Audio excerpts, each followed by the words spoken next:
नमस्कार, आप देख रहे हैं द वंदे भारत। तारीख थी 26 जून 2019। इस दिन अमित शाह गृह मंत्री बनने के बाद पहली बार 2 दिन के दौरे पर जम्मू कश्मीर पहुंचे थे। उस समय कहा गया था कि शाह अमरनाथ यात्रा के लिए सुरक्षा व्यवस्था का जायजा लेंगे।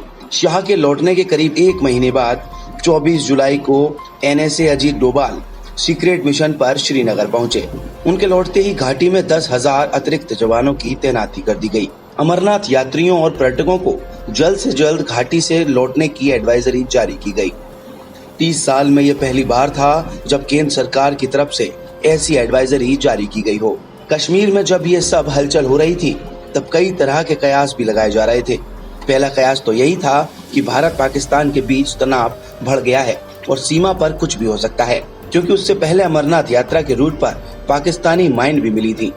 सरकार की तरफ से भी जवानों की तैनाती बढ़ाने को लेकर साफ साफ नहीं कहा गया था। बाद में देश के लोगों को लग रहा था कि राज्य के लोगों को विशेष अधिकार देने वाले अनुच्छेद 35A को हटाया जाएगा, लेकिन मोदी सरकार ने एक कदम और आगे जाते हुए जम्मू कश्मीर को खास दर्जा देने वाले अनुच्छेद 370 को ही निष्प्रभावी कर दिया। इसके साथ ही जम्मू कश्मीर और लद्दाख को 2 अलग अलग केंद्र शासित प्रदेश बना दिया। 5 अगस्त 2019 को अमित शाह ने जम्मू कश्मीर से अनुच्छेद 370 के उन सभी खंडों को हटा दिया जिसके तहत कश्मीर को जो अलग स्वतंत्रता मिलती थी, जो अधिकार मिले थे, सब हटा दिए गए।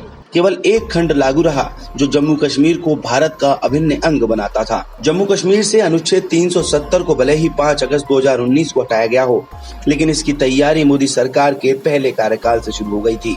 आपको बता दें कि मोदी के टॉप एजेंडे में था कश्मीर। जम्मू कश्मीर से अनुच्छेद 370 को हटाने का वादा जनसंघ के समय से ही किया जा रहा था। अप्रैल 1980 में बनी भाजपा ने जब 1984 में अपना पहला लोकसभा चुनाव लड़ा तब जम्मू कश्मीर से अनुच्छेद 370 को हटाने का वादा था। उसके बाद से भाजपा ने 10 चुनाव लड़े और इनमें से 9 बार घोषणा पत्र में यही वादा किया। कहा जाता है कि मई 2014 में प्रधानमंत्री पद की शपथ लेने के दिन ही मोदी ने गृह मंत्री बने राजनाथ सिंह से 9 मिनट राष्ट्रपति भवन में कश्मीर मुद्दे पर चर्चा की थी। इसके बाद जुलाई 2014 में मोदी ने कश्मीर का दौरा किया।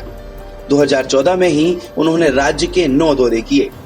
पहले कार्यकाल में मोदी ने 16 बार जम्मू कश्मीर का दौरा कर साफ कर दिया कि कश्मीर उनके टॉप एजेंडे में शामिल है।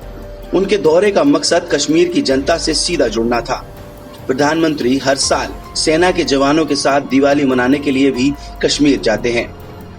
कश्मीर पर मोदी सरकार ने अटल बिहारी वाजपेयी और श्यामा प्रसाद मुखर्जी की नीति अपनाई।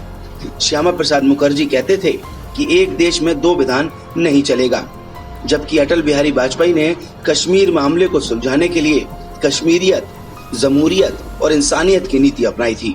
मई 2019 में मोदी दूसरी बार प्रधानमंत्री चुने गए। इस बार अमित शाह भी उनकी कैबिनेट में शामिल हुए और गृह मंत्री बने।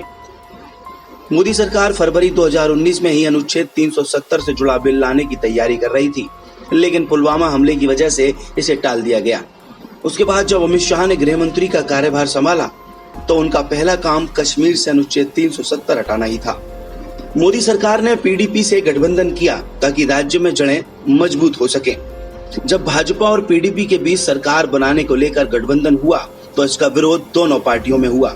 मुफ्ती मोहम्मद सईद, जो PDP यानी पीपुल्स डेमोक्रेटिक पार्टी के मुखिया थे, उन्होंने खुद इस गठबंधन को उत्तरी और दक्षिणी ध्रुव का मिलन बताया था। हालांकि जब गठबंधन बना तो मुख्यमंत्री भी वही बने थे। PDP ही नहीं बल्कि उस समय भाजपा के कुछ वरिष्ठ नेताओं ने भी इस गठबंधन का विरोध किया था, क्योंकि उन्हें अमित शाह के प्लान के बारे में पता ही नहीं था। कश्मीर में शाह की भरोसेमंद टीम में 3 लोग थे। पहले थे राम माधव, जो भाजपा के महासचिव हैं। दूसरे थे रविंदर रैना, जो भाजपा के प्रदेश अध्यक्ष थे, और तीसरे थे अशोक कौल, जो कश्मीर में भाजपा के महासचिव थे। ये तीनों ही थे जो इस गठबंधन के आर्किटेक्ट थे। ऐसा कहा जाता है कि ये अनोखा गठबंधन हुआ ही इसलिए था ताकि भाजपा को कश्मीर में अपनी जड़ें जमाने में मदद मिल सके, और ऐसा हुआ भी। करीब 3 साल तक भाजपा और संघ ने कश्मीर में काम किया। उसके बाद 19 जून 2018 को भाजपा ने गठबंधन तोड़ दिया। ये सब शाह की निगरानी में ही हुआ था। ये पहली बार था जब कश्मीर में शाह की रणनीति कामयाब हुई थी। इस गठबंधन को तोड़ने के लिए भाजपा ने अजीबोगरीब तर्क दिया था। भाजपा का कहना था कि ईद के बाद केंद्र की मोदी सरकार ने कश्मीर में सीज फायर खत्म करने का ऐलान किया था, लेकिन पीडीपी ने इसका पूर्ण विरोध किया। दरअसल 2018 के रमजान में कश्मीर में सीज फायर लागू हुआ था। ये एक तरह का एक्सपेरिमेंट था, जिसे उस वक्त रमजान सीज फायर कहा गया था। इसे इसलिए लागू किया गया था कि कश्मीर में रमजान के महीने में सुरक्षा बल कोई कार्रवाई नहीं करेंगे, लेकिन कोई हमला होता है तो उससे बचने के लिए जवाबी कार्रवाई कर सकते हैं। अब बताते हैं कि गठबंधन तोड़ने के बाद क्या हुआ। इस गठबंधन का सबसे ज्यादा नुकसान पीडीपी को ही हुआ, जबकि भाजपा ने इसका जमकर इस्तेमाल किया।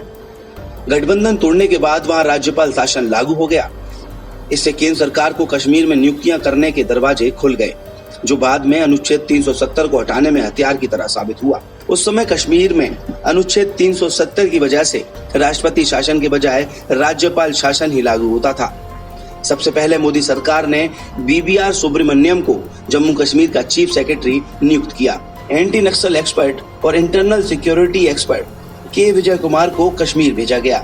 के विजय कुमार छत्तीसगढ़ कैडर के अफसर थे। उन्होंने मनमोहन सिंह और मोदी दोनों के साथ काम किया हुआ था। इन दोनों के अलावा जम्मू कश्मीर के पूर्व चीफ सेक्रेटरी बीवी व्यास को उस समय के राज्यपाल एनएन वोहरा का एडवाइजरी नियुक्त किया गया। आखिर में 23 अगस्त 2018 को सत्यपाल मलिक को जम्मू कश्मीर का राज्यपाल बनाया गया। मलिक भाजपा के सांसद भी रह चुके थे। आखिरकार गठबंधन टूट गया, नियुक्तियां भी हो गई, बिल भी तैयार हो गया। अब सिर्फ एक ही टास्क बचा था, और वो था राज्यसभा में कैसे संख्या बल जुटाया जाए। इसके लिए भाजपा के 4 बड़े नेताओं को जिम्मेदारी सौंपी गई। इनमें धर्मेंद्र प्रधान, पीयूष गोयल, भूपेंद्र यादव और प्रहलाद जोशी शामिल थे। इन चारों नेताओं ने अलग अलग राजनीतिक पार्टियों से बात की और उन्हें बिल के समर्थन में वोट करने के लिए मनाया। मोदी सरकार को पहले भी आरटीआई बिल और ट्रिपल तलाक बिल पर राज्यसभा में समर्थन मिल चुका था, तो उसे इस बार भी समर्थन जुटाने में ज्यादा परेशानी नहीं हुई।